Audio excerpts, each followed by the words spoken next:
സംഭൽ ആക്രമണത്തിൽ ജുഡീഷ്യൽ അന്വേഷണത്തിന് ഉത്തരവിട്ട് ഉത്തർപ്രദേശ് സർക്കാർ. റിട്ടയർഡ് ഹൈക്കോടതി ജഡ്ജിയുടെ നേതൃത്വത്തിൽ 3-അംഗ കമ്മിറ്റി രൂപീകരിച്ചു. വെള്ളിയാഴ്ച പ്രാർത്ഥനയുടെ പശ്ചാത്തലത്തിൽ പ്രദേശത്ത് കനത്ത സുരക്ഷ ഏർപ്പെടുത്തി. മസ്ജിദിൽ സർവേ നടത്തുന്നതുമായി ബന്ധപ്പെട്ടുണ്ടായ സംഘർഷത്തിലുണ്ടായ നാശനഷ്ടം പ്രതികളിൽ നിന്ന് ഈടാക്കുമെന്ന് യുപി സർക്കാർ വ്യക്തമാക്കിയിരുന്നു.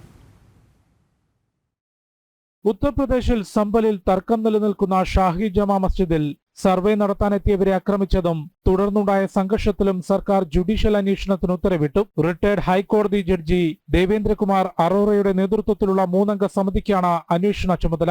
വിശദമായ റിപ്പോർട്ട് സമർപ്പിക്കാൻ നിർദ്ദേശിച്ച മുഖ്യമന്ത്രി യോഗി ആദിത്യനാഥ് സംഘർഷത്തിലുണ്ടായ നാശനഷ്ടങ്ങൾ പ്രതികളിൽ നിന്ന് ഈടാക്കുമെന്നും വ്യക്തമാക്കി.